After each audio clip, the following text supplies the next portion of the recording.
The mahogany desk in Attorney Morrison's office gleamed under fluorescent lights that Tuesday morning. My sister Stephanie sat across from me, perfectly manicured fingers drumming against her designer purse, while my parents flanked her like bodyguards protecting their precious investment. I clutched a worn manila envelope in my lap, one they didn't know existed. They thought they'd won. They thought they'd finally erased me completely. But sometimes, the person everyone underestimates holds all the cards. Before we jump back in, tell us where you're tuning in from, and if this story touches you, make sure you're subscribed, because tomorrow, I've saved something extra special for you. The tension in that conference room had been building for 32 years, ever since the day Stephanie Marie Collins entered the world and became the undisputed center of our family's universe. I was 3 when she was born, old enough to remember the exact moment my parents' attention shifted like a spotlight finding its true target. Growing up in suburban Phoenix, our house on Maple Ridge Drive looked picture-perfect from the outside. White picket fence, manicured lawn, 2-car garage. Inside, it operated like a well-oiled machine designed to serve one purpose: launching Stephanie into the stratosphere of success. Every family dinner revolved around her achievements. Every vacation was planned around her schedule. Every family photo was positioned to showcase her radiant smile. Mom, Patricia Collins, had been a beauty queen herself back in the 80s. Miss Arizona runner-up, as she never failed to mention. She saw in Stephanie everything she'd dreamed of becoming: the blonde hair that caught light like spun gold, the effortless charm that made adults lean in when she spoke, the natural grace that turned heads in grocery stores. From the moment Stephanie could walk, Mom had her enrolled in dance classes, pageants, modeling workshops, voice lessons. The basement became a shrine to her accomplishments. Trophies, crowns, sashes, and ribbons covering every available surface. Dad, Robert Collins, owned 3 successful auto dealerships across the Phoenix metro area. He was a practical man who believed in investing where returns were guaranteed. And Stephanie was his blue-chip stock. She had the looks, the personality, the ambition. She spoke his language of networking and deal-making, charmed his business associates at company barbecues, and understood that life was about being seen by the right people at the right time. Then there was me, Emma Collins. Where Stephanie was sunshine, I was shadow. Where she was magnetic, I was invisible. My brown hair hung limp, no matter what products Mom tried. My features were pleasant but unremarkable. I preferred books to parties, observation to performance. While Stephanie commanded attention simply by entering a room, I had to earn every moment of notice through achievements that somehow never seemed impressive enough. The pattern established itself early. Stephanie would bound through the front door after school, full of stories about her day. The boy who asked her to the dance, the teacher who praised her presentation, the casting director who said she had that special something. Mom would drop everything to listen, eyes bright with vicarious pride. Dad would look up from his newspaper with genuine interest. They'd pepper her with questions, offer advice, celebrate her victories as family triumphs. I'd follow minutes later, homework tucked under my arm, report card with straight A's in my backpack. "How was school, Emma?" Mom would ask absently, already turning back to Stephanie's animated retelling of her latest conquest. "Fine," I'd mumble, and that would be the end of it. It wasn't that they were cruel to me. Not exactly. They fed me, clothed me, took me to doctor's appointments. But their emotional energy, their excitement, their dreams and aspirations, all flowed in one direction. I was the responsible one, the steady one, the one they could count on to not cause problems while they focused on nurturing their masterpiece. In high school, the disparity became even more pronounced. Stephanie was homecoming queen, prom queen, student body vice president. She dated the quarterback, got accepted to Arizona State on a partial scholarship, majored in communications with a minor in business. Her college years were funded through a combination of her pageant winnings, modeling contracts, and my parents' enthusiastic financial support. Meanwhile, I excelled academically but struggled socially. I was editor of the school newspaper, captain of the debate team, National Honor Society president. My SAT scores were in the 99th percentile. I received a full academic scholarship to Northwestern University, where I studied journalism and political science. But my achievements were met with polite acknowledgement rather than celebration. "That's nice, dear," Mom would say when I showed her my acceptance letter. "Did you hear Stephanie booked another commercial?" College gave me 4 years of breathing room. 4 years to discover who I was without constantly being measured against my sister's light. I thrived in Chicago's intellectual environment, wrote for the campus newspaper, interned at major publications, graduated summa cum laude. I thought maybe distance had changed things, that when I came home with my degree and job offers, my parents might finally see me as more than Stephanie's quieter, less interesting sister. I was wrong. Stephanie had married her college boyfriend, Attorney Morrison. Yes, the same last name as our family attorney, though they weren't related. Bradley came from money, old Phoenix money that opened doors Stephanie's beauty couldn't quite reach on its own. Together, they were Phoenix royalty. She became a local television personality, hosting a morning lifestyle show called Desert Mornings with Stephanie. He worked in real estate development, the kind of high-stakes deals that made headlines in the business section.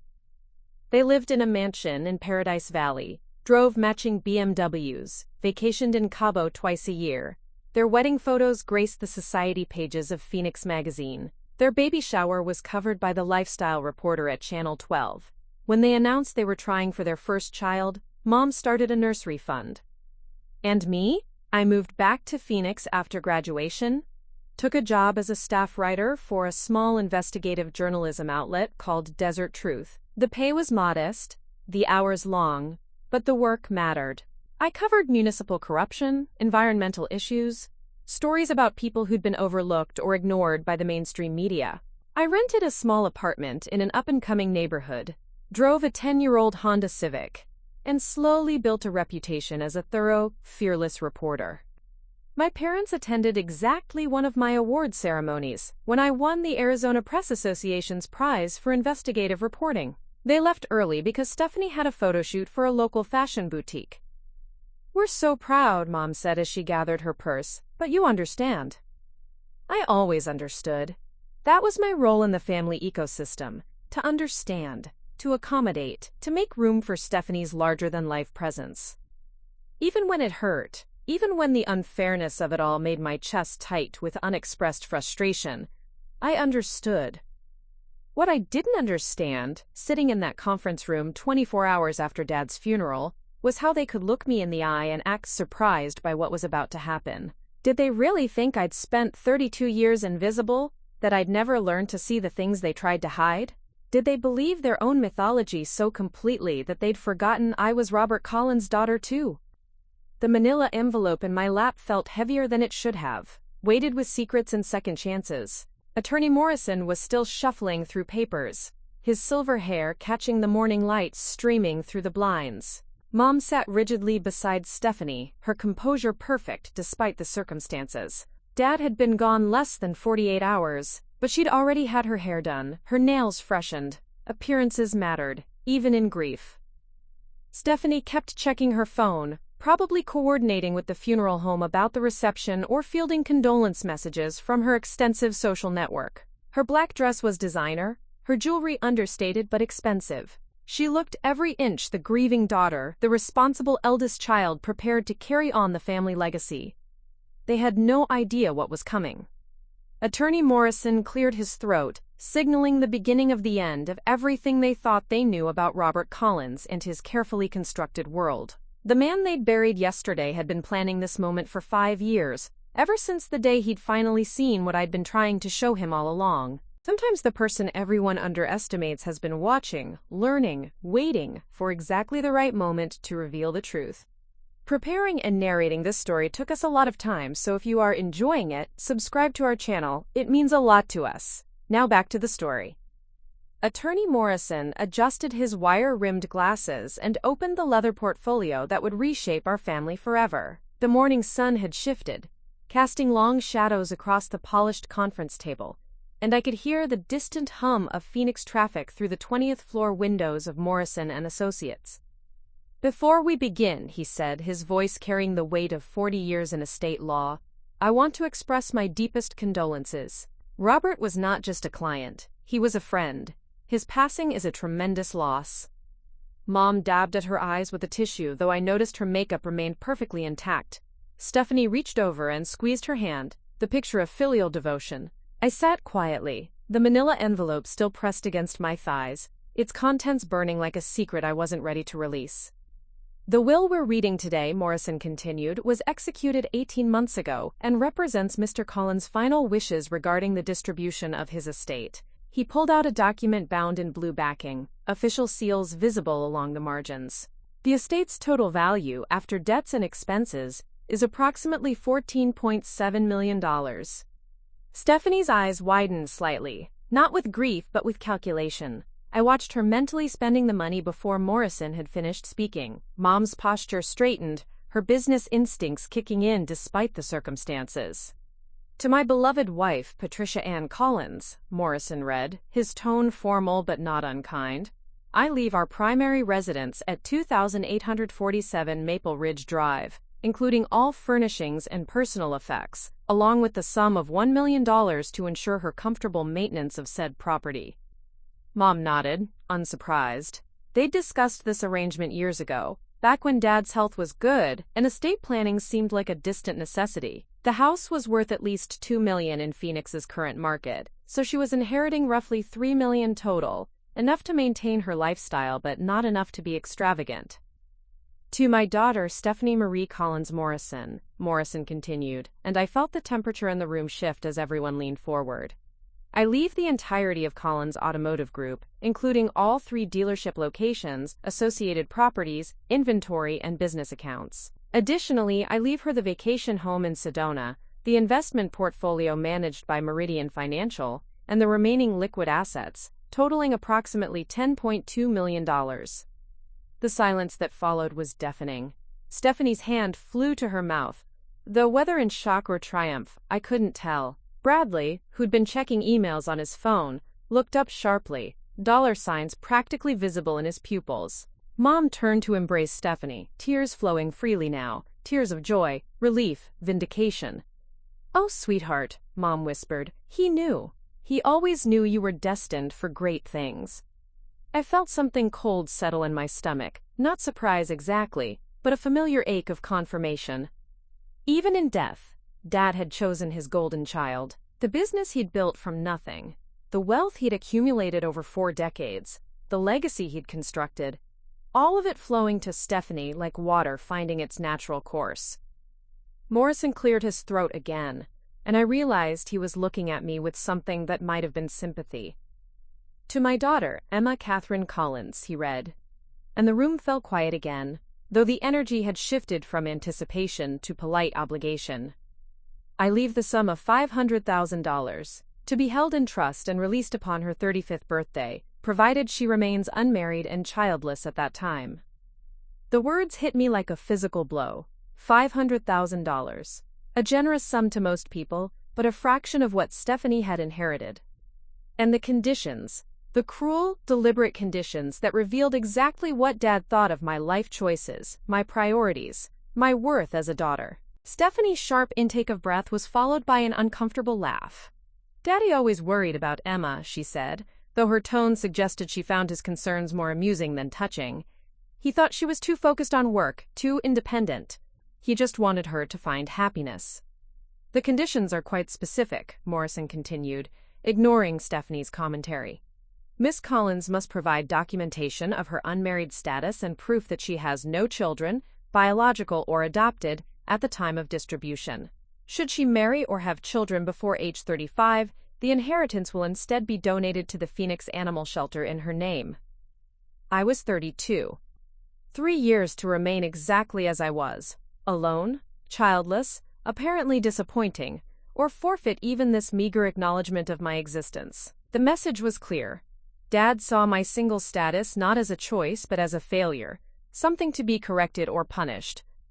"That concludes the reading of Mr. Collins' last will and testament," Morrison said, closing the document with finality. "I'll have copies prepared for each of you and we can discuss the transfer process for the various assets." But I wasn't listening anymore.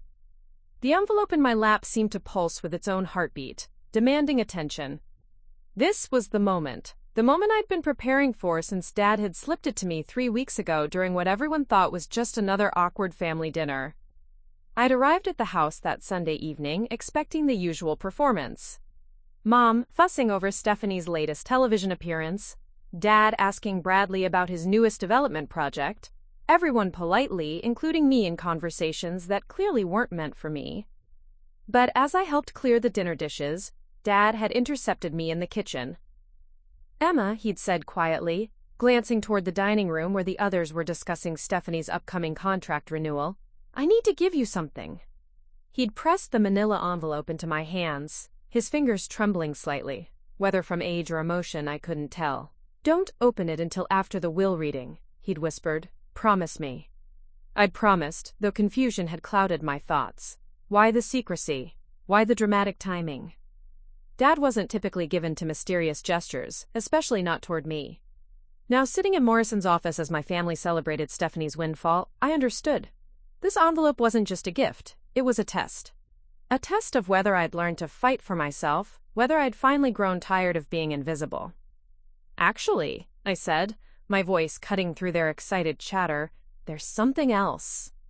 The room turned toward me with varying degrees of surprise. Morrison's eyebrows rose slightly. Mom looked confused. Stephanie's expression shifted from triumph to annoyance, as if I were disrupting her moment of glory.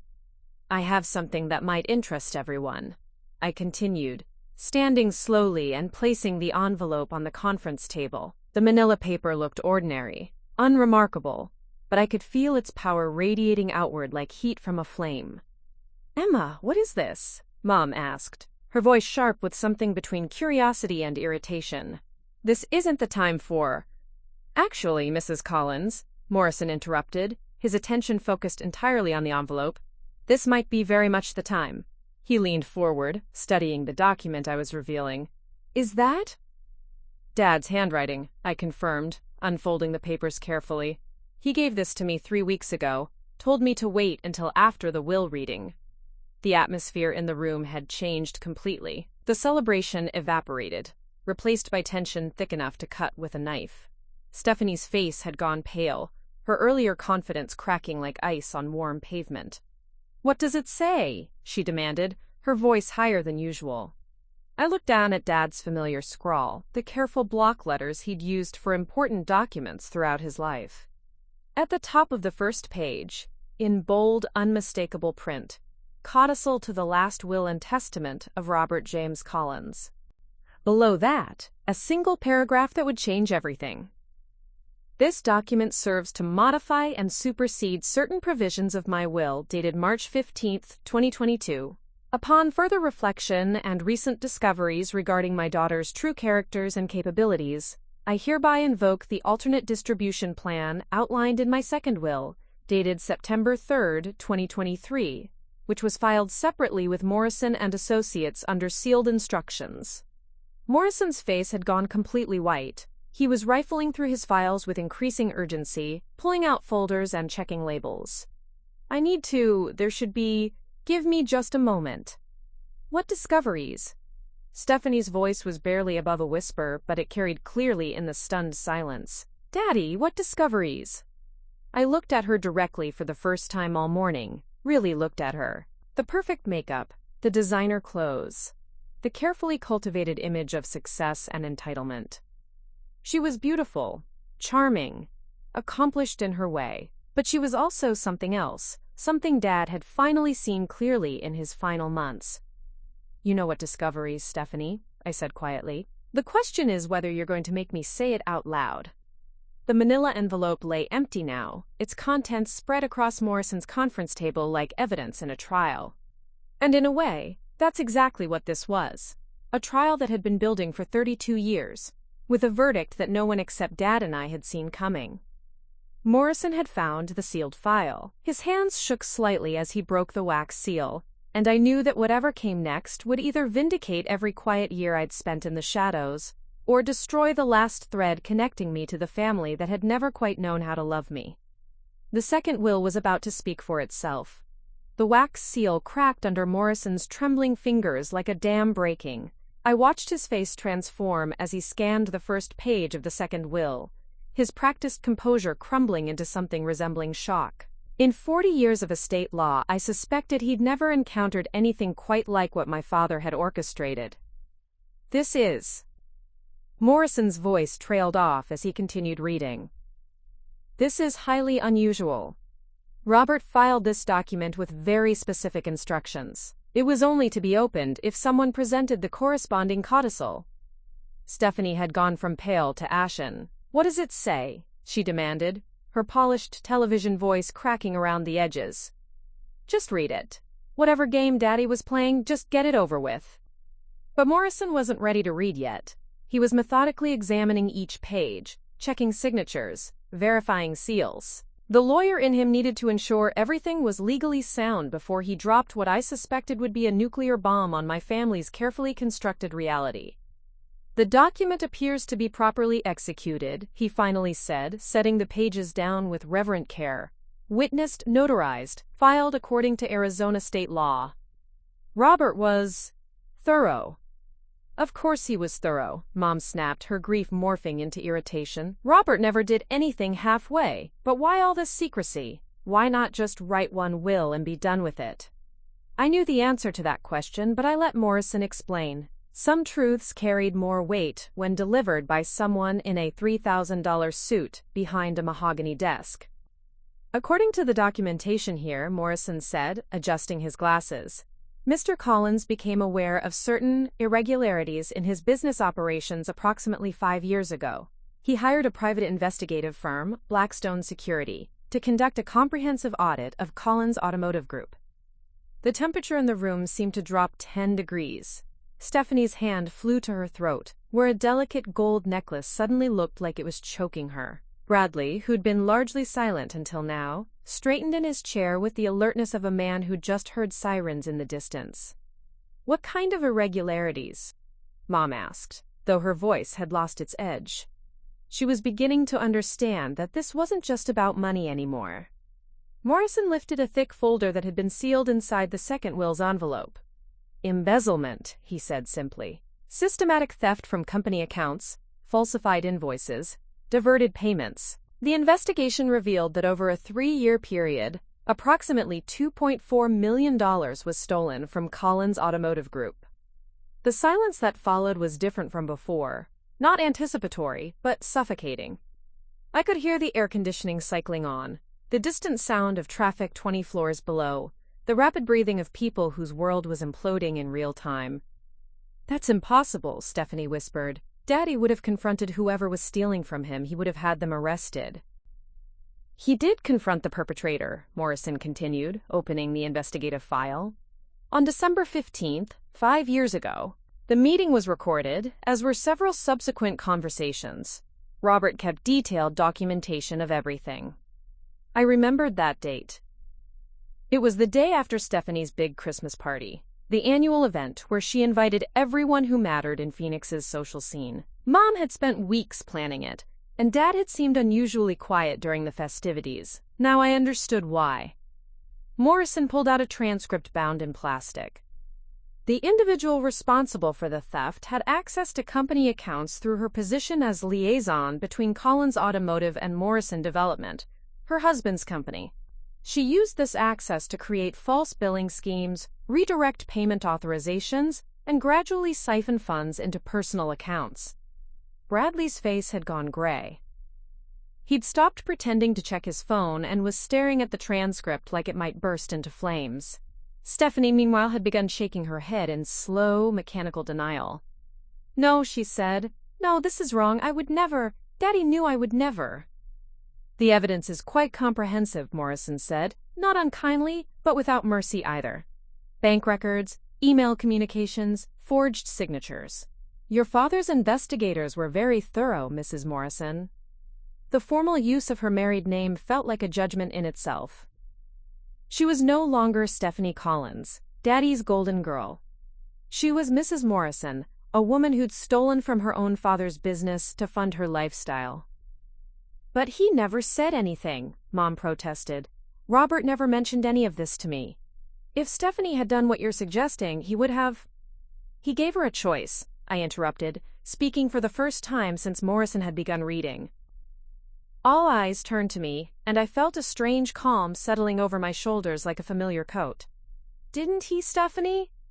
My sister's perfect composure finally cracked completely. Tears began streaming down her face, taking her expertly applied makeup with them. "You don't understand," she sobbed. "The show was getting canceled. Bradley's development deals were falling through. We had obligations, appearances to maintain." "So you stole from Dad," I said simply. "You stole from the business he built with his own hands, the business he was planning to leave to you anyway." "It wasn't stealing," Stephanie's voice rose to a near shriek. "It was an advance. I was going to inherit everything eventually, so what difference did it make if I took some of it early?" The audacity of her logic was breathtaking. She'd convinced herself that theft was merely premature inheritance, that her father's money was already hers by right of being his favorite daughter. Morrison cleared his throat. According to these documents, Mr. Collins offered Mrs. Morrison a choice on December 15th. She could return the stolen funds and face only private family consequences, or she could continue as if nothing had happened and face the legal ramifications when the truth eventually surfaced. "What did she choose?" Mom asked, though her voice suggested she already knew. "She denied everything," Morrison replied. Claimed the investigators were mistaken, that the evidence was fabricated, that her father was developing dementia and couldn't trust his own judgment. I watched Mom's face as she processed this information. She was seeing her golden child clearly for perhaps the first time, watching 30 years of carefully constructed mythology crumble into dust. "So Dad decided to test her," I said, the pieces finally clicking into place. "He pretended to believe her denials. He continued treating her like his heir apparent. But he was watching, waiting to see what she would do." Morrison nodded. "The surveillance continued for 5 years. Every financial transaction, every business interaction, every communication between Mrs. Morrison and the company was monitored and documented." "And?" Mom's voice was barely audible. "The theft continued," Morrison said. "In fact, it escalated. Mrs. Morrison became more sophisticated in her methods, more careful about covering her tracks. The total amount stolen from Collins Automotive Group over the 5-year period was $4.7 million. Stephanie collapsed forward, her head in her hands, sobs racking her entire body. Bradley sat frozen beside her, probably calculating how much of his own future had just evaporated. Mom stared at her daughter like she was looking at a stranger. "But there's more," Morrison continued relentlessly. "The investigation also revealed that Mrs. Morrison had been systematically undermining her sister's relationship with the family. Intercepted phone calls, deliberately delivered wrong messages, falsified communications designed to make Emma appear uninterested in family events and obligations." The knife twisted deeper. Not only had Stephanie stolen from Dad, but she'd actively worked to isolate me from the family, to ensure that her position as the favored daughter remained unchallenged. "The science fair," I whispered, a memory surfacing like a bubble breaking the water's surface. "My senior year science fair. You told me it was canceled because of budget cuts." Stephanie looked up at me through her tears, mascara streaking down her cheeks like war paint.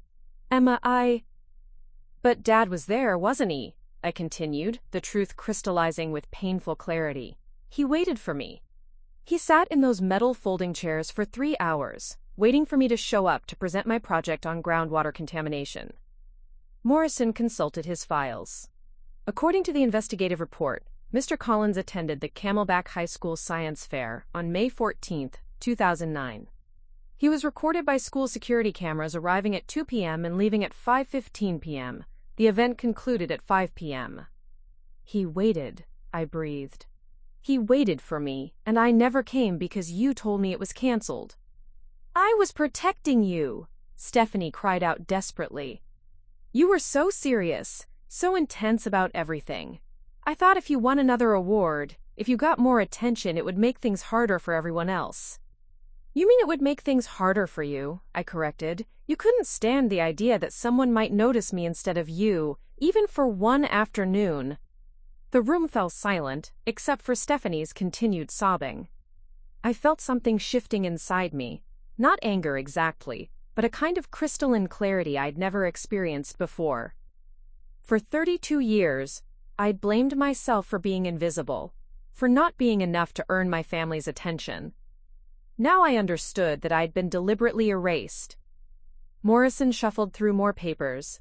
This brings us to the terms of the second will, which Mr. Collins clearly intended as his true testament. The first will, the one we read earlier, was essentially a performance piece, a way to reveal his family's true characters before dispensing actual justice. "What does the second will say?" Mom asked, though she looked like she was bracing for another blow. Morrison lifted the document with ceremonial gravity. "To my daughter Emma Catherine Collins, who has lived with integrity even when it cost her everything, who chose truth over comfort and principle over profit, I leave the entirety of my estate, including Collins Automotive Group, all properties, investments, and liquid assets, totaling approximately $14.7 million. The words hung in the air like smoke after an explosion. I felt the world tilt on its axis, reality reshaping itself around this impossible new truth. "To my wife Patricia and my daughter Stephanie," Morrison continued reading, "who chose deception over honesty and greed over loyalty, I leave the sum of $1 each, and my disappointment that blood relation proved insufficient to instill basic human decency." Stephanie's sobs intensified, but I barely heard them. My father, the man who'd seemed to barely notice me for 3 decades, had been watching all along. He'd seen what I couldn't see. That my invisibility wasn't failure. It was protection. He'd been shielding me from a family that would have consumed me like they'd consumed each other. The second will wasn't just a legal document. It was love letter written in the language my father knew best. Careful planning, meticulous documentation, and perfect timing. Now I understood why he'd made me wait until after the first reading. He'd wanted me to see their true faces when they thought they'd won, to understand exactly what I was inheriting and what I was leaving behind. But as I looked at my sobbing sister and shell-shocked mother, I realized the hardest part wasn't the revelation itself. It was deciding what to do with the power that had just landed in my lap like a fallen star, burning bright and dangerous enough to illuminate everything, or destroy it all. The conference room had transformed into a battlefield, where the casualties were 32 years of carefully constructed lies. Stephanie's sobs echoed off the polished walls while Mom sat in stunned silence, her hands folded in her lap like she was praying for divine intervention.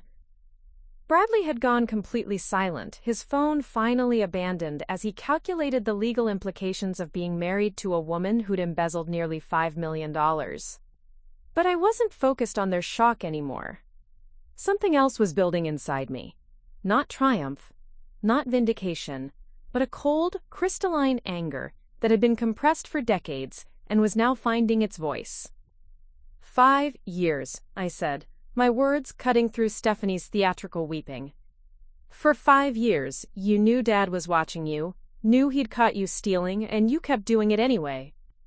Stephanie lifted her mascara-streaked face, her beauty pageant composure completely shattered. You don't understand the pressure I was under. No, I interrupted, standing up for the first time since Morrison had begun reading the second will. You don't get to do that. You don't get to make yourself the victim here. Morrison had gathered the investigative files into neat stacks, but he hadn't put them away. The evidence of Stephanie's crimes spread across the table like accusations written in black and white, bank statements, forged signatures, email chains detailing elaborate schemes to funnel money from Dad's business into her personal accounts. Do you want to know what I was doing while you were stealing from Dad? I asked, my voice gaining strength with each word. I was working 60-hour weeks at Desert Truth, making $38,000 a year, driving a car with 200,000 miles on it, living in a studio apartment because I couldn't afford anything bigger. Emma, please, Mom started, but I wasn't finished. I was writing stories about corruption, about people who stole from the public trust, about the damage that greed does to communities. And the whole time, my own sister was running the exact same schemes I was exposing in my articles. Stephanie's tears had stopped, replaced by something that looked almost like defiance. I didn't have a choice, she said, her voice thick but steadier. You don't know what it's like to live up to everyone's expectations, to have to be perfect all the time." The absurdity of her statement hit me like a physical blow. "Perfect," I repeated. "You think stealing is perfect? You think lying to Dad's face for 5 years is perfect?" "I think survival is perfect," she snapped back, and for a moment I saw a flash of the real Stephanie. Not the grieving daughter or the reformed beauty queen, but the calculating woman who'd spent years manipulating everyone around her. "You got to be the invisible one, Emma. Nobody expected anything from you. Nobody cared if you succeeded or failed." "Nobody cared," I echoed slowly. "Is that what you think? That Dad didn't care about me?" Morrison cleared his throat diplomatically. "Perhaps this isn't the appropriate venue for—" "No," I said firmly. "This is exactly the right venue. Because apparently, my family has been having conversations about me for decades that I was never invited to join." I turned back to Stephanie, who was now sitting upright, her defensive walls rebuilding in real time. "You want to talk about expectations? Let's talk about them. You were expected to be beautiful, and you were. You were expected to be charming, and you mastered that by age 5. You were expected to marry well and represent the family name with grace, and you did both." "Exactly," Stephanie said, as if I was finally understanding her position. The pressure was enormous, but I continued, ignoring her interruption, was expected to disappear. I was expected to be grateful for whatever scraps of attention I received. I was expected to celebrate your victories as if they were my own, to minimize my achievements so they wouldn't overshadow yours, to accept that being Robert Collins's daughter meant being Robert Collins' lesser daughter.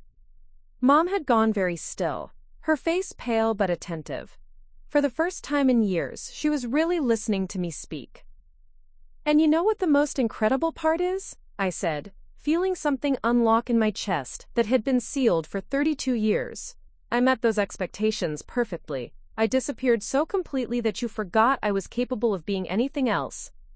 Bradley finally found his voice. "This is all very therapeutic," he said in the condescending tone he'd perfected during his years in real estate development. "But we need to discuss the legal ramifications here. If there are allegations of financial impropriety—" "Allegations?" Morrison interrupted, his professional courtesy evaporating. "Mr. Morrison, your wife stole nearly $5 million from her father's business. These aren't allegations. This is documented fact, investigated by licensed professionals and corroborated by 5 years of financial records." "We'll contest the will," Bradley continued as if Morrison hadn't spoken. "Undue influence, mental incapacity, procedural irregularities. Robert was elderly, possibly confused. Dad was sharper at 78 than you'll ever be at 45, I said coldly. And every conversation he had about this situation was recorded and witnessed. He knew exactly what he was doing." Morrison nodded. Mr. Collins was quite specific about potential challenges to the will.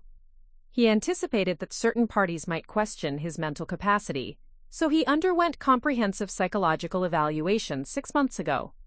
Dr. Rebecca Martinez, of Phoenix Neurological Associates, certified him as being of sound mind and judgment. Stephanie had been unusually quiet during this exchange, but now she looked up with something approaching her old cunning. "It doesn't matter," she said slowly. "Even if the will stands, even if Emma gets everything, she'll give it back to us. She'll do the right thing." The statement hung in the air like a challenge. Everyone in the room turned to look at me, and I realized this was the moment that would define not just my relationship with my family, but my understanding of who I was capable of being. "The right thing," I repeated thoughtfully. "According to you, what would the right thing be, Stephanie?" "We're family," she said, her voice taking on the persuasive tone she'd perfected during her television career. "Family forgives. Family takes care of each other. Daddy was hurt and angry when he wrote that second will, but you know, he didn't really want to leave us with nothing." "Family forgives," I said slowly. "That's interesting. Tell me, when exactly did you plan to ask for my forgiveness?" Stephanie blinked, clearly not expecting the question. "What do you mean?" "I mean, when were you going to apologize for stealing from Dad? When were you going to apologize for lying to his face for 5 years? When were you going to apologize for sabotaging my relationship with him? For making sure I missed his final months because I thought he didn't want me around. Stephanie's voice faltered. Because here's the thing about forgiveness, I continued, my voice gaining power like an engine warming up. It requires acknowledgement of wrongdoing, it requires genuine remorse, it requires at minimum the admission that harm was done. I walked around the conference table until I was standing directly in front of my sister. So let me ask you again, are you sorry for stealing from Dad? Stephanie's eyes darted toward Mom, then Bradley, looking for support that wasn't coming. It wasn't. I mean, the circumstances were complicated. Are you sorry for lying to him? Emma, you have to understand. Are you sorry for making sure I couldn't say goodbye to him properly? This time, Stephanie said nothing. Her silence was answer enough. Then you're right about one thing, I said, returning to my seat. This is about family. It's about what family actually means, when you strip away all the performance and manipulation and conditional love. I looked at Mom, who'd been watching this exchange with growing horror. Did you know? I asked her directly. Did you know Stephanie was stealing from Dad? Mom's hands trembled in her lap. There were some irregularities in the household accounts, money that didn't quite add up. But Stephanie said she was handling some business expenses, that Robert had asked her to. So you did know, I said simply. You knew something was wrong, and you chose to look the other way because it was easier than confronting your perfect daughter. That's not fair, Mom protested. I trusted Stephanie. I believed her when she said everything was legitimate. You believed her because you wanted to believe her, I corrected. Just like you wanted to believe that I was the problem child. The difficult one. The daughter who couldn't be bothered to maintain family relationships. Morrison had been taking notes throughout this confrontation, and now he looked up.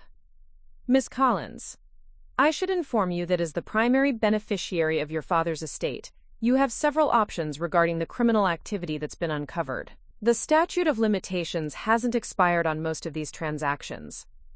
The room went dead silent. Bradley grabbed Stephanie's hand, his knuckles white with tension. Mom looked like she might faint. You mean I could press charges? I said slowly. The evidence is comprehensive, Morrison confirmed. Bank fraud, embezzlement, forgery. These are serious felonies with significant prison time attached. I sat back in my chair, feeling the weight of this new power settling on my shoulders. With a word from me, Stephanie could go to prison. Her television career would be over. Her marriage might not survive. Her entire carefully constructed life would collapse like a house of cards. But there's something else I need to know first, I said, pulling out my phone. Something that's been bothering me since Morrison started reading Dad's investigative files. I scrolled through my contacts until I found the number I was looking for. Dr. Sarah Chen, Dad's oncologist. I'd gotten her contact information from the hospital when I'd finally learned about his diagnosis, 3 days before he died. Dr. Chen? I said when she answered. This is Emma Collins, Robert Collins's daughter. I have a question about his treatment timeline. I put the phone on speaker so everyone could hear. Dr. Chen's voice filled the conference room, professional but warm. Of course, Emma, what can I help you with? How long was Dad sick? I mean, when was he first diagnosed? Let me check his file, Dr. Chen said, and I could hear computer keys clicking in the background. Mr. Collins was first diagnosed with pancreatic cancer on February 8, 2019. That's about 5.5 years ago. The blood drained from Stephanie's face. She knew what was coming. And during his treatment, I continued, did he ever ask you to contact family members? To help coordinate care or communication? Oh yes, Dr. Chen said immediately. He was very concerned about making sure his daughters were kept informed. He gave me contact information for both of you and asked me to call whenever there were significant updates. Did you call both of us? I called the numbers he provided, yes, but I could only ever reach Stephanie. The number he had for you always went to voicemail, and my messages were never returned. I looked directly at Stephanie as I asked the final question. Dr. Chen, what number did Dad give you for me? Let me see. It's 4805557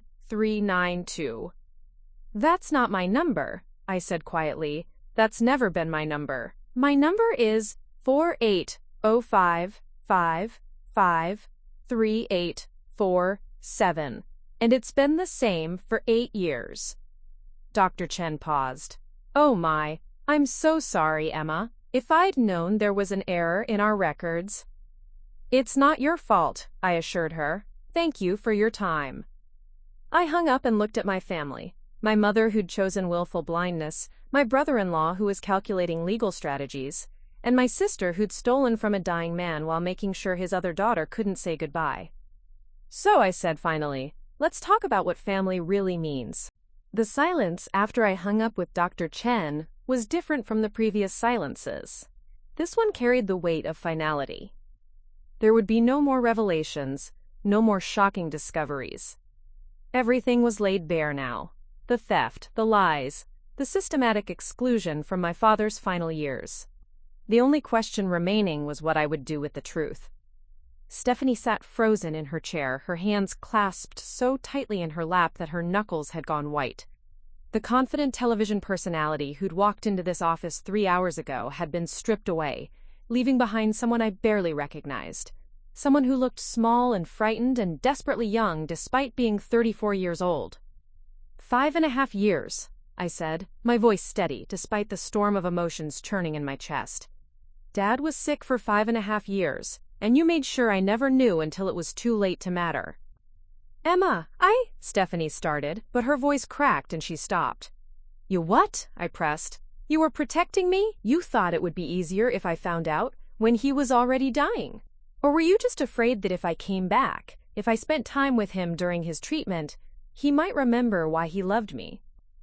The accuracy of my guess was written across Stephanie's face like a confession. She'd kept me away not out of misguided kindness, but out of pure self-preservation. She'd needed Dad weak and isolated, dependent on her version of events, unable to see through the web of lies she'd constructed around our family. Mom finally found her voice, though it sounded older than her 67 years. Emma, sweetheart, we need to find a way to move forward as a family. Your father is gone, and fighting among ourselves won't bring him back. Move forward, I repeated thoughtfully. That's interesting phrasing. Because it assumes we were ever actually a family to begin with. I stood up and walked to the wall of windows overlooking downtown Phoenix. The city sprawled out below us, all glass and concrete and endless possibility. Somewhere down there, people were living honest lives, building real relationships, creating legacies that weren't built on deception. Do you want to know what I remember most clearly from my childhood? I asked without turning around. It's not Christmas mornings or birthday parties or family vacations. It's the feeling of being tolerated, of taking up space that belonged to someone more important. Behind me, I could hear Bradley whispering urgently to Stephanie, probably coaching her on what to say next. Morrison was organizing his files with the mechanical precision of someone who'd witnessed too many family implosions to be shocked anymore. Mom was crying quietly, but whether from grief or self-pity I couldn't tell. I remember being 7 years old and winning the county spelling bee, I continued, my breath fogging the window glass. I was so excited to tell you all, but when I got home, Stephanie had just been selected for the Junior Miss pageant. My trophy went on a shelf in my room where no one would see it. Hers went on the mantelpiece. That's not, Mom started to protest. It's exactly fair, I interrupted, turning back to face them. Because that's how our family worked. Stephanie's achievements were family achievements. Mine were personal hobbies that shouldn't interfere with more important celebrations. Morrison cleared his throat diplomatically. Miss Collins, I understand this is an emotional situation, but there are practical matters that need to be addressed. The estate transfer process, the business operations, the criminal investigation. The criminal investigation, I said slowly, walking back to the conference table. Let's talk about that. I picked up one of the investigative files and flipped through it slowly, letting the silence build. Bank statements, forged documents, recorded conversations. Enough evidence to send Stephanie to prison for a decade or more. According to these files, the embezzlement began in March 2019, I said, reading from the summary report, 1 month after Dad's cancer diagnosis. That's not a coincidence, is it, Stephanie? My sister's face had gone gray. I don't know what you mean. I think you do. You knew Dad was sick, knew he might not have much time left, and you decided to accelerate your timeline. Instead of waiting for your inheritance, you started taking it early. And when he caught you, when he gave you the chance to make it right, you gambled that you could outlast him." Bradley leaned forward aggressively. "That's speculation. You can't prove." "Actually, I can," I said, pulling out another document. "Because Dad recorded his confrontation with Stephanie. The entire conversation, including her response when he offered to keep it private if she returned the money." I found the transcript and began reading aloud. Stephanie Collins Morrison, December 15, 2019, 3:47 p.m. "Daddy, I don't know what these investigators think they found, but I would never steal from you. Maybe your medications are affecting your judgment. Maybe you should consider stepping back from active business management." The words hung in the air like an accusation. Stephanie had not only denied the theft, but had suggested that her cancer-stricken father was mentally incompetent. It was a level of cruelty that took my breath away. "She told a dying man that he was losing his mind," I said quietly. Rather than admit what she'd done, she tried to convince him that he couldn't trust his own judgment. Mom had stopped crying and was staring at Stephanie with something approaching horror. "You didn't. Tell me you didn't suggest that your father was senile." Stephanie's silence was answer enough. "The recording continues," I said, flipping the page. "If you're going to start believing strangers over your own daughter, maybe Emma should be handling your affairs. She always was better with numbers." The casual cruelty of using my name as a threat, of weaponizing Dad's love for me against him, revealed a level of manipulation that was truly breathtaking. She'd known exactly how to hurt him most effectively. "That's when he made his decision," I continued, reading from the investigator's notes. "That's when he realized his golden child was rotten to the core, and he started planning the second will." Morrison nodded. "The psychological evaluation I mentioned earlier? Dr. Martinez's report specifically addressed Mr. Collins' concerns about family manipulation and coercion. He wanted to ensure that his final decisions were made with complete mental clarity, free from outside influence." "So what happens now?" Bradley asked, his voice tight with barely controlled panic. "Hypothetically speaking, if criminal charges were filed, what would we be looking at?" Morrison consulted his notes.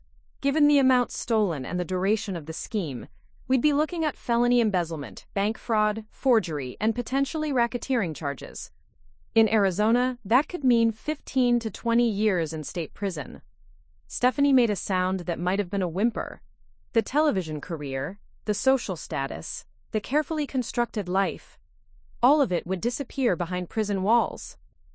"But," Morrison continued, "the decision to pursue criminal charges rests with Ms. Collins as the victim's heir and the new owner of the defrauded business."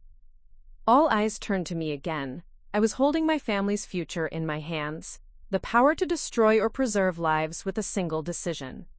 It was a responsibility I'd never wanted and never prepared for. "There's something I need to understand first," I said, looking directly at Mom. "How much did you know about Dad's illness? About his treatment, his prognosis, his daily struggles?" Mom's voice was barely above a whisper. "Stephanie handled all of that. She said you were too busy with your career to be bothered with medical appointments and treatment schedules. She said it would be better if I let her coordinate everything so you wouldn't feel obligated." "So you knew I was being excluded," I interrupted. "You knew I wasn't getting information about my father's condition. And you went along with it because it was easier than dealing with potential family drama." "I thought I believed Stephanie when she said you preferred it that way. Did you ever consider calling me directly? Did you ever think to ask me what I actually wanted?" Mom's silence was devastating in its completeness. She'd chosen to believe Stephanie's version of events because it required no effort, no difficult conversations, no acknowledgement that her family dynamics were fundamentally broken. I walked back to the window, watching the afternoon shadows grow longer across the Phoenix skyline. Somewhere in this city was my small apartment, my modest life, my work at Desert Truth, that had given me purpose and meaning despite my family's indifference. Tomorrow, I could wake up as one of the wealthiest women in Arizona, or I could walk away from all of it and return to the life I'd built from nothing. "I need some air," I announced suddenly. "I need to think." "Emma, wait," Stephanie called out desperately. "No," I said firmly.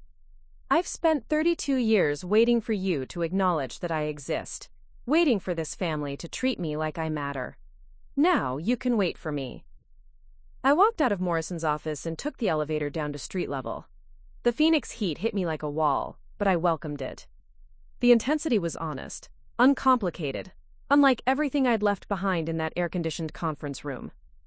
My phone buzzed with text messages, probably Stephanie, maybe Mom, possibly even Bradley trying to manage the crisis. I turned it off without reading them. For the first time in my life, I had real power over my family's fate, and I wasn't going to let them manipulate me into using it the way they wanted. I walked for blocks through downtown Phoenix, past the coffee shops and galleries and restaurants, where normal families probably had normal conversations about normal problems. The weight of my father's legacy pressed down on me with each step. Not just the money and the business, but the responsibility of deciding what justice looked like when your family had spent decades making sure you didn't matter. As the sun began to set behind the mountains, painting the sky in shades of orange and purple that reminded me of my father's favorite time of day, I finally understood why he'd structured his revenge so carefully. He hadn't just wanted to punish Stephanie and reward me. He'd wanted to force me to choose who I would become when I finally had the power to reshape everything. The girl who'd spent her life being invisible could choose to disappear entirely, walking away from the toxicity and starting fresh somewhere else. Or she could choose to stay and fight, to use her newfound strength to create something better from the ashes of what had been destroyed. By the time I walked back to Morrison's office building, I knew exactly what I was going to do.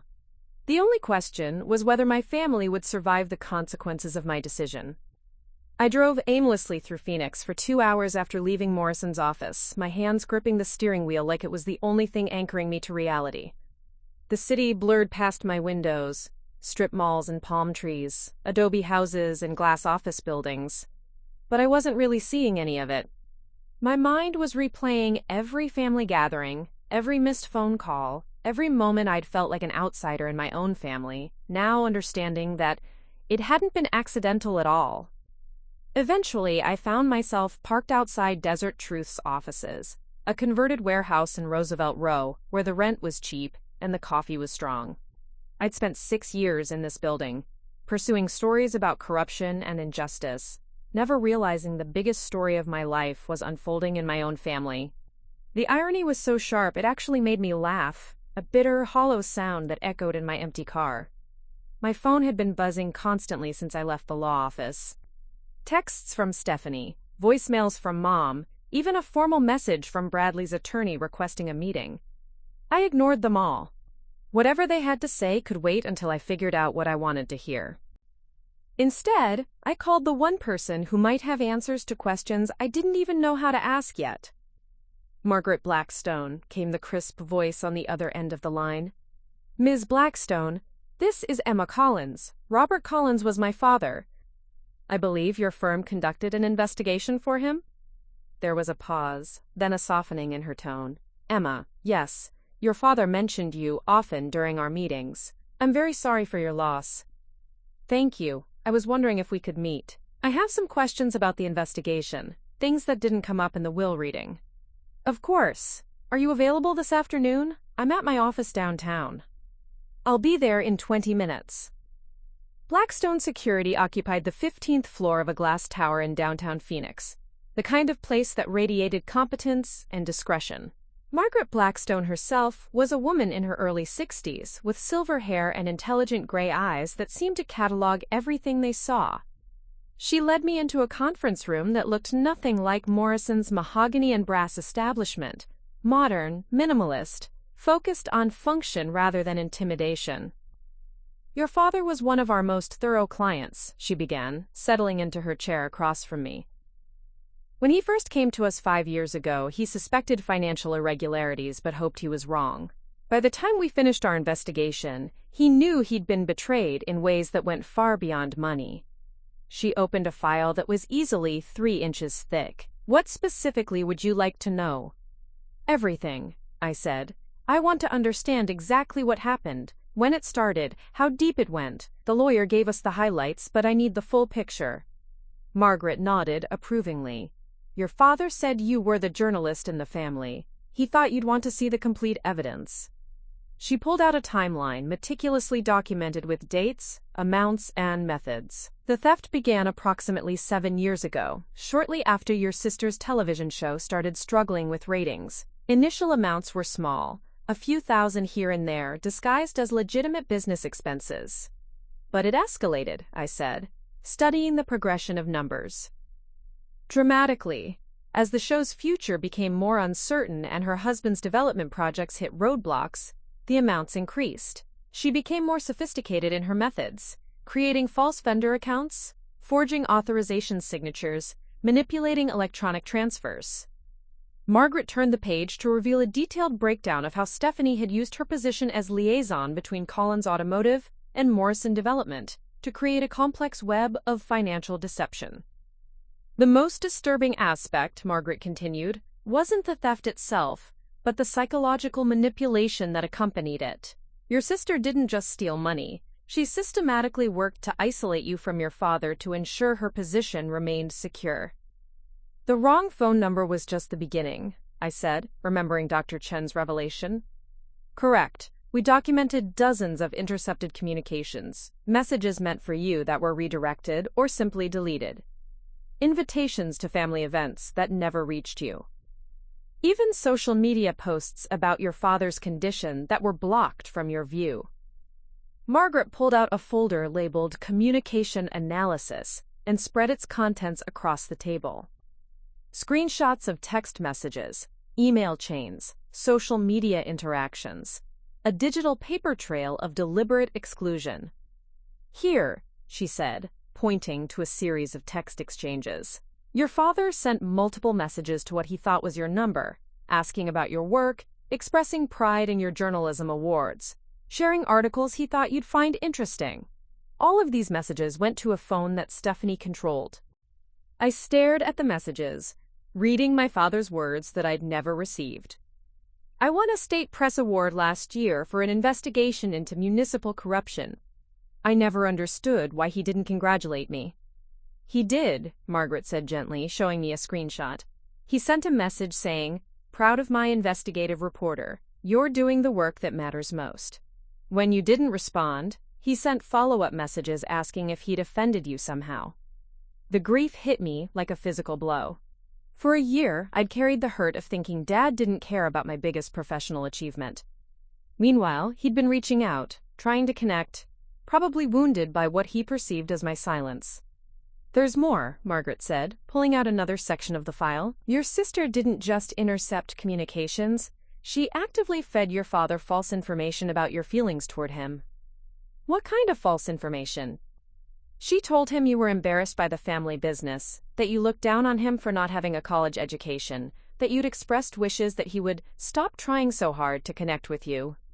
Margaret's voice carried a note of professional anger. None of this was true, of course, but your father had no way of knowing that. I felt sick. So he thought I was ashamed of him. Initially, yes, but your father was a perceptive man. Over time, he began to suspect that something wasn't right. That's when he hired us, not just to investigate the financial irregularities, but to find out why his relationship with you had deteriorated so dramatically. Margaret opened another folder, this one labeled Behavioral Analysis, Family Dynamics. We conducted surveillance on family gatherings, recorded phone conversations with permission, monitored digital communications. What we found was a pattern of deliberate manipulation designed to maintain your sister's position as the favored child. She was already the favored child, I said bitterly. She didn't need to manipulate anything. That's where you're wrong, Margaret replied. Your father's feelings toward his daughters were more complex than either of you realized. Yes, he was proud of Stephanie's public success, but he was deeply impressed by your integrity and independence. He often spoke about how you'd made your own way in the world, without asking for family money or connections. She pulled out a transcript labeled Client Interview Session 12. This is from one of our meetings 2 years ago. Your father said, and I quote, "Emma has everything I wish I'd had at her age. Principles that won't bend, intelligence that won't quit, and courage to tell the truth even when it's inconvenient. Stephanie has charm and beauty, but Emma has character." Tears blurred my vision. Then why didn't he ever tell me that? He tried to, multiple times. But every attempt at communication was intercepted or twisted by your sister. She convinced him that you'd moved on from the family, that you found his efforts to connect embarrassing or unwelcome. Margaret reached across the table and handed me a tissue. There's something else you need to see. Something your father specifically asked me to show you if anything happened to him. She opened a sealed envelope marked "For Emma, personal message from Robert Collins." Inside was a handwritten letter in Dad's familiar blocky handwriting and a USB drive. He recorded this message 6 months ago, Margaret explained. He wanted you to understand not just what happened, but why he made the choices he did in response. With shaking hands, I inserted the USB drive into Margaret's laptop. Dad's face appeared on the screen, looking older and thinner than I remembered, but his eyes were clear and determined. "Emma," his voice said, and I nearly broke down just hearing him say my name with such obvious love. "If you're watching this, then Margaret has shown you the investigation files, and you understand what really happened in our family." I gripped the edge of the table, trying to steady myself. "I want you to know that discovering Stephanie's theft wasn't the hardest part of these past few years. The hardest part was realizing that I'd let her convince me you didn't want a relationship with me. I spent 2 years believing that my younger daughter was ashamed of her old man, that all my attempts to reach out were unwelcome." Dad paused, rubbing his eyes with the back of his hand. "The day I hired Margaret's firm wasn't really about the money, sweetheart. It was about understanding why the daughter I was most proud of seemed to want nothing to do with me." "Most proud of," I whispered. When Margaret showed me the evidence of how Stephanie had been manipulating our communications, I felt something I'd never experienced before. Not just betrayal, but rage. "She didn't just steal money from me, Emma. She stole years of relationship with you. She stole the chance for us to know each other as adults."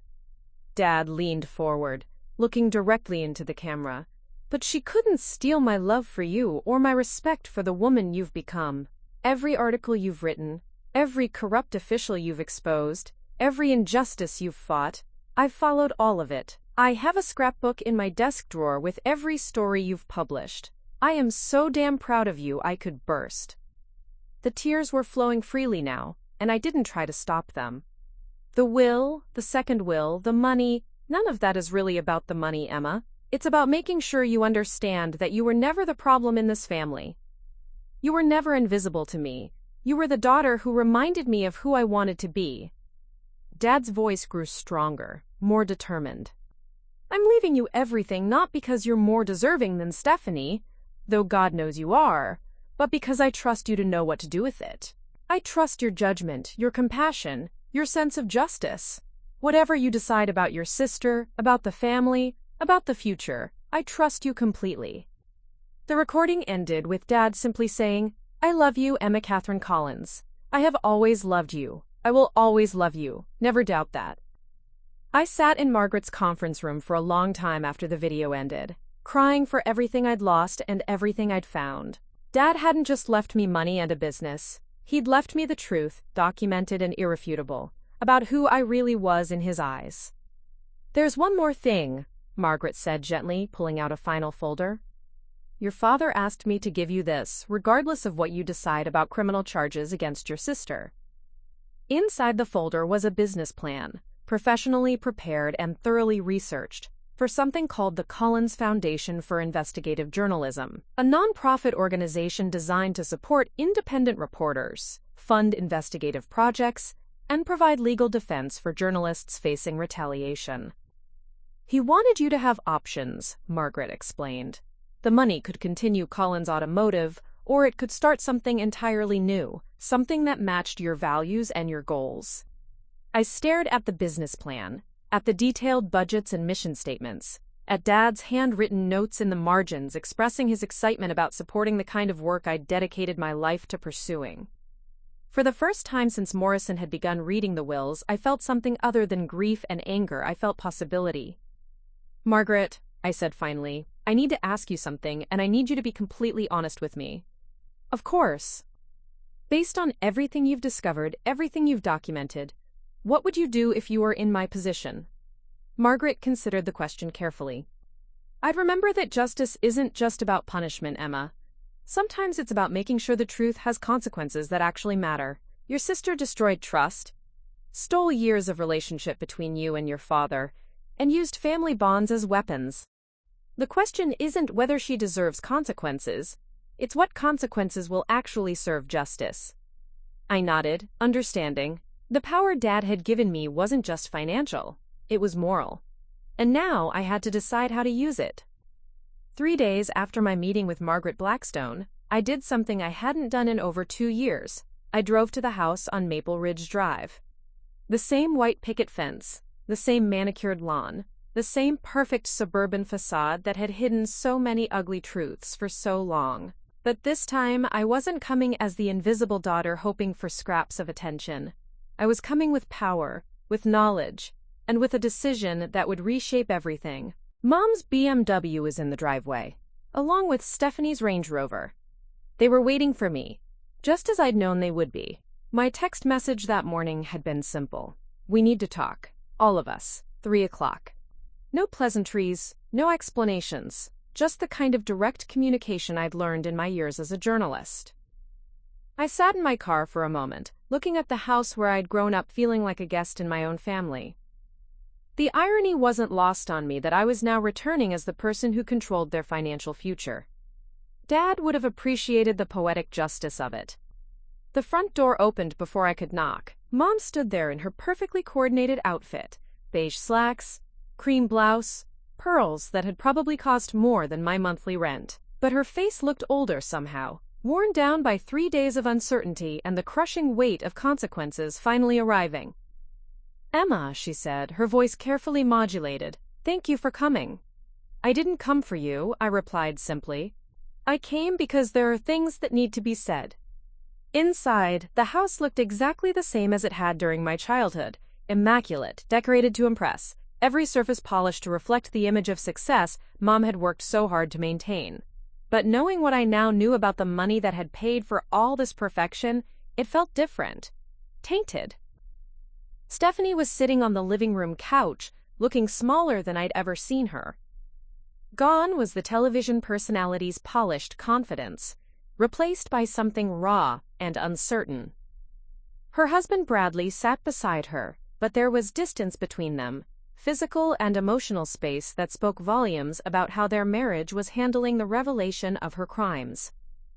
"Emma," Stephanie said as I entered the room, her voice tentative, "I wasn't sure you'd come." "I almost didn't," I admitted, settling into Dad's old armchair, the one piece of furniture in the house that had always felt genuine to me. But I realized there were questions I needed answers to before I make my final decision about what happens next. The room fell silent except for the ticking of Mom's antique grandfather clock, the one Dad had bought her for their 25th anniversary, back when their marriage had seemed solid and their family functional. I spent 3 days going through every document, every recording, every piece of evidence that Dad's investigators collected, I continued. And I have to say, the scope of the betrayal is breathtaking. It's not just the money, though $5 million is certainly significant. It's the systematic destruction of my relationship with Dad, the years of lies, the deliberate cruelty of making him die thinking one of his daughters didn't love him. Stephanie's composure cracked. "I never meant for it to go that far. I never meant for Dad to get hurt." "But he did get hurt," I replied. "He spent his final years believing that his younger daughter was ashamed of him, that I thought he wasn't good enough, that I'd moved on from the family because I found him embarrassing." I pulled out a folder containing some of Margaret's evidence. Dad's intercepted text messages, his voice recordings expressing confusion and pain about our deteriorated relationship, his increasingly desperate attempts to reach out to a daughter who never received his messages. "Do you want to know what he said to the investigators about me?" I asked, opening the folder. "He said, I don't understand what I did wrong with Emma. She used to be my little shadow, always asking questions, always wanting to understand how things worked. Now she won't even return my calls. I must have failed her somehow." Mom's hand flew to her mouth, muffling a gasp. "He blamed himself, Stephanie. Our father spent his final years thinking he'd failed as a parent because you made sure he couldn't reach me." I set the folder on the coffee table between us. "That's not just theft, that's psychological torture." Bradley shifted uncomfortably. Emma, we understand you're angry. Don't, I interrupted sharply. Don't you dare try to manage this conversation like it's one of your real estate deals. This isn't about anger. This is about accountability. I turned my attention back to Stephanie, studying her face. The same features that had charmed everyone, from childhood beauty pageant judges to television audiences, now streaked with tears and exhaustion. I need to understand something, I said. The phone number you gave to Dad's doctors, the fake number where all his messages to me were sent, was that planned from the beginning? Or did it evolve? Stephanie looked down at her hands. It started as damage control.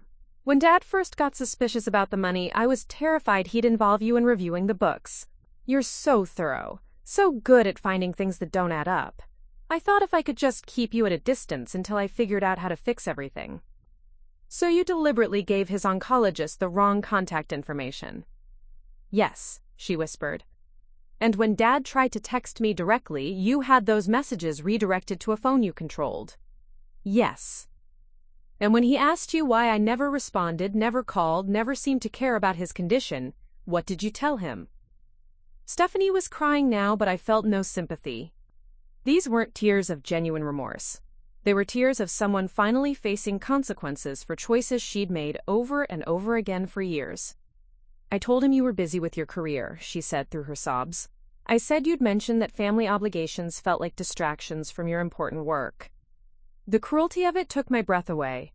She'd weaponized Dad's insecurities about his education, his blue-collar background, his worry that his journalist daughter might look down on him for building his success with his hands instead of his intellect. Did it ever occur to you, I asked quietly, that Dad might have wanted to spend his final months with both of his daughters? That maybe, just maybe, he had enough love for 2 children? I was scared, Stephanie said desperately. I was scared that if you came back, if you were there during his illness, he'd see how much better you were than me. How much more worthy of his respect. So instead, you made sure he died thinking I didn't respect him at all. The weight of that truth settled over the room like smoke from a fire that had been burning for years. Mom was crying now too, finally understanding the full scope of what her golden child had done. There's something else I need to know, I continued, pulling out another document. The experimental cancer treatments that Dad wanted to try, the ones his insurance wouldn't cover. According to his medical records, he decided against them because of the cost. But according to the financial investigation, you stole $1.2 million during his final year. Money that could have paid for those treatments. Stephanie went completely white. Emma, no, that's not. I didn't know he was considering experimental treatments. Because you weren't actually involved in his care, were you? You were too busy stealing from him to pay attention to his medical needs. I stood up and walked to the window, looking out at the perfectly manicured yard where Stephanie and I had played as children back before competition and jealousy had poisoned everything between us. I've been trying to understand how someone gets to the point where they can steal from their dying father, I said without turning around. And I think I figured it out. You never saw him as a person. You saw him as a resource. His love, his money, his business, even his final months were just assets to be managed and controlled. That's not true, Stephanie protested weakly. Isn't it? I turned back to face her. When exactly did you plan to tell him the truth? When were you going to confess to the theft, return the money, apologize for the years of deception? Or were you planning to let him die, believing that his younger daughter had abandoned him? The silence that followed answered the question more clearly than words could have. Bradley finally spoke up, his voice tight with desperation. What do you want, Emma? What's it going to take to resolve this situation? What I want, I said slowly, is for Dad to be alive. I want the chance to tell him that I never stopped loving him, that I was never ashamed of him, that every day I didn't call was because I thought he didn't want to hear from me. I want the chance to sit with him during chemo treatments and hold his hand during the scary moments and maybe, just maybe, convince him to try those experimental treatments that might have given him more time. I paused, letting the impossibility of those wants settle over everyone in the room. But since I can't have what I actually want, I continued, I have to decide what justice looks like in the real world. Mom found her voice for the first time since I'd arrived. Emma, whatever you decide, please remember that we're still family. Stephanie made terrible mistakes, but she's still your sister. Is she? I asked. Because sisters don't usually work this hard to destroy each other's relationships with their parents. Sisters don't usually steal millions of dollars and then let their fathers die thinking they weren't loved. I walked back to Dad's chair and sat down, feeling the weight of the decision I'd come here to deliver. I've spent 3 days thinking about this, I said. 3 days weighing justice against mercy, punishment against redemption, the desire for revenge against the possibility of healing. And I've made my decision. The room held its breath. Stephanie, I said, looking directly at my sister, you're going to do 3 things. First, you're going to return every penny you stole, all $4.7 million with interest. Second, you're going to write a full confession detailing exactly what you did, when you did it, and why you did it. Third, you're going to resign from your television show and publicly admit your crimes. Bradley started to protest, but I held up my hand. In exchange, I continued, I won't press criminal charges. You'll avoid prison, but you won't avoid consequences. Your career is over, your reputation is destroyed, and you'll spend the rest of your life knowing that you traded your relationship with your father for money you had to give back anyway. Stephanie stared at me in shock. You're not going to have me arrested? No, I said simply, but I'm not doing it for you. I'm doing it because Dad loved you, despite everything, and because sending you to prison won't bring him back or undo the damage you've done. I stood up, preparing to leave. You have 1 week to begin the process of returning the money and drafting your confession. After that, the offer expires and I go straight to the district attorney. As I reached the door, I turned back one final time. And Stephanie? Don't mistake mercy for weakness. I'm not forgiving you. I'm just choosing not to destroy you completely. There's a difference. The last thing I heard as I walked out of the house was the sound of my sister sobbing, finally understanding that some choices have consequences that can't be undone, no matter how sorry you are afterward. 6 months later, I stood in the lobby of what used to be Collins Automotive Group's main office building, watching contractors install a new sign, the Collins Foundation for Investigative Journalism. The irony wasn't lost on me that Dad's legacy would live on in a place that had once been the center of Stephanie's criminal enterprise, now transformed into something that would fight exactly the kind of corruption she had embodied. The morning Arizona sun streamed through the floor-to-ceiling windows, illuminating dust motes that danced in the air like possibilities taking shape. I'd spent the past 6 months methodically dismantling one life and building another, and today marked the official opening of the foundation that would define my future. Emma? Came a voice behind me. I turned to see Rebecca Martinez, the investigative reporter from the Phoenix Tribune, who would be our first fellowship recipient. She was young, maybe 26, with the kind of hungry intelligence in her eyes that reminded me of myself at that age. The ribbon-cutting ceremony is ready to begin. I nodded, smoothing down my navy blazer, the same one I'd worn to Dad's funeral, now repurposed for a celebration of his true legacy. Let's do this. The main conference room had been converted into an event space, filled with journalists, nonprofit leaders, and community activists. Margaret Blackstone was there, having become not just my investigator but a trusted advisor in building the foundation. Morrison stood near the back, looking pleased with how the legal structure had come together. Even some of my former colleagues from Desert Truth had come to show support. But the person I was most surprised to see was Dr. Sarah Chen, Dad's oncologist. She approached me as I made my way to the podium. Emma, she said warmly, your father would be so proud of what you're doing here. He talked about your journalism work constantly during his treatments. He always said you had a gift for uncovering truth. Thank you for being here, I replied. And thank you for trying to keep me informed about his condition, even when the messages weren't reaching me. Dr. Chen's expression grew thoughtful. You know, there's something I never told you. In his final weeks, your father asked me to record a message for you. He was worried that if something happened suddenly, he wouldn't get the chance to tell you something important. My breath caught. What kind of message? It's in my office.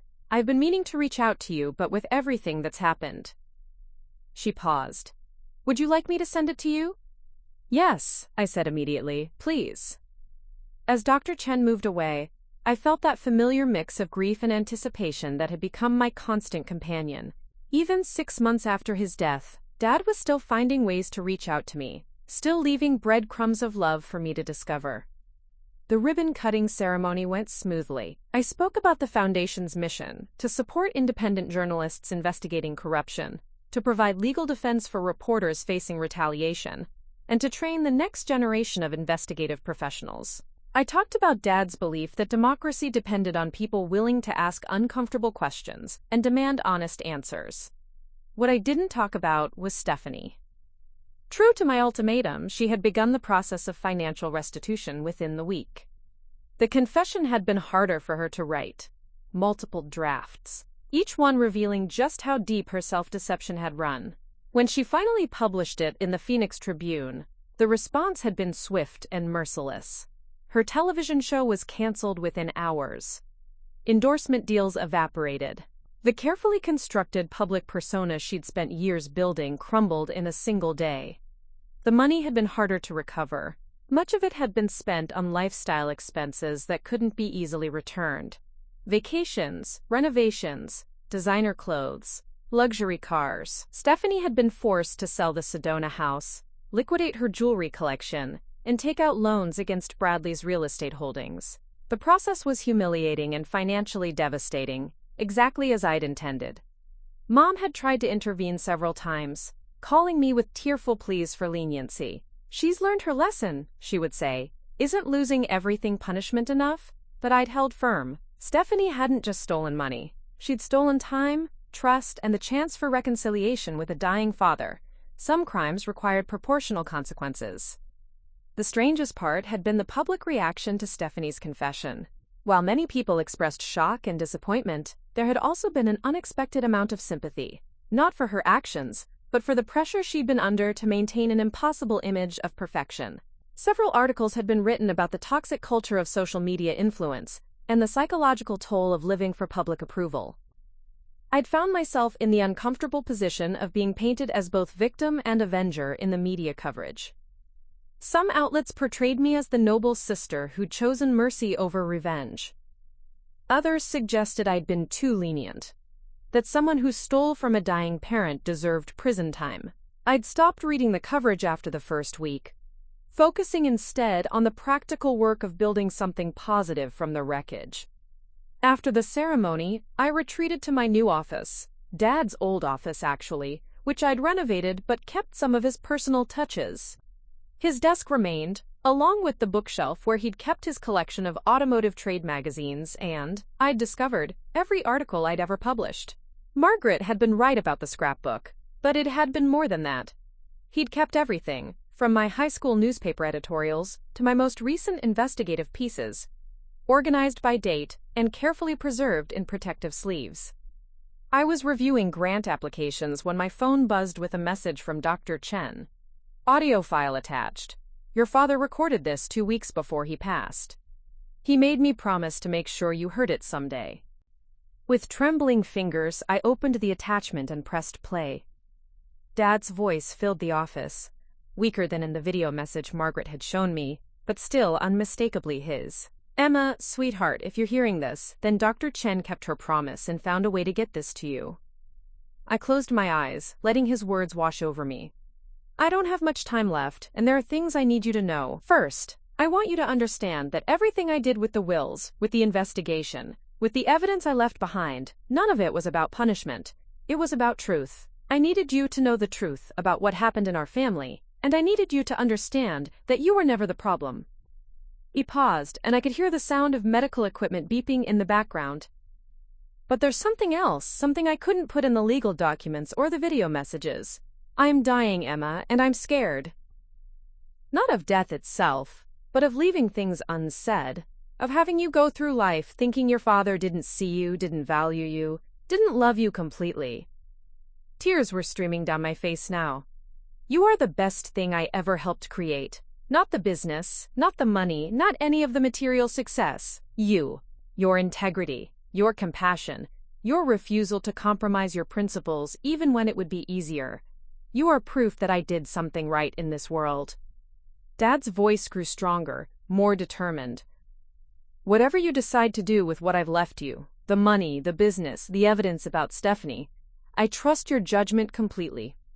You have a moral compass that never wavers, and you have the courage to follow it even when the path is difficult. That's why I chose you to carry on the family legacy, not because Stephanie isn't worthy of love, but because you're the one I trust to use power responsibly. There was a longer pause, and when he spoke again, his voice was softer, more vulnerable. I know I wasn't always the father you deserved. I got caught up in the drama, in trying to keep peace, in managing everyone's feelings, instead of just loving you the way you needed to be loved. If I could do it over again, I'd spend less time worrying about family harmony, and more time making sure you knew how extraordinary you are. The message was winding down, but Dad had one final thing to say. Build something beautiful, Emma. Take what I've given you and turn it into something that makes the world better. I know you will, because that's who you are, that's who you've always been. I love you, daughter. I am so proud of you. And I will be watching, somehow, as you continue to be the light this family needed all along. The recording ended, leaving me alone in Dad's office with the weight of his final words and the magnitude of the task ahead. Through the window, I could see the Phoenix skyline stretching toward the mountains. The city where I'd grown up feeling invisible now spread out below me like a canvas waiting for new stories to be written.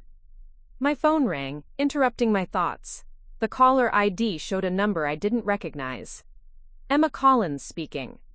Miss Collins, this is Detective Amanda Rodriguez with the Phoenix Police Department. I'm calling about the Collins automotive embezzlement case. My stomach dropped. I thought that matter was resolved through civil channels. It was, but we've received additional information that we need to discuss with you. There may be other victims, other businesses affected by similar schemes. Would you be available to meet this week? I stared out at the city, thinking about Dad's words about truth and courage and the responsibility that came with power. Apparently, Stephanie's crimes had been more extensive than even Margaret's investigation had revealed. The choice I'd made to pursue civil rather than criminal justice had been based on incomplete information. Yes, I said finally, I'll be there. As I hung up the phone, I realized this wasn't the end of the story. It was just the end of the beginning. The foundation was launched, Dad's message had been delivered, and his faith in my judgment was about to be tested again in ways I hadn't anticipated. But for the first time in my adult life, I wasn't facing that challenge alone. I had Dad's love, finally understood and fully received. I had his financial legacy, transformed into something that aligned with my values. And I had his final gift, the knowledge that I was exactly who he'd hoped I'd become. Whatever came next, I would face it as Emma Collins, not the invisible daughter or the overlooked sister, but as the woman my father had seen clearly all along, someone capable of uncovering truth, demanding justice, and building something beautiful from the wreckage of broken trust. The Collins Foundation for Investigative Journalism was just the beginning. Dad had given me the tools to change the world, one story at a time. And that's exactly what I intended to do. Outside, the Arizona sun was setting, painting the sky in shades of gold and crimson. But inside Dad's office, my office now, I turned on the lights and got back to work. There were grants to review, reporters to support, and stories waiting to be told. The real legacy was just beginning. Up next, you've got 2 more standout stories, right on your screen. If this one hits the mark, you won't want to pass these up. Just click and check them out. And don't forget to like, subscribe, and turn on the notification bell so you don't miss any upload from us.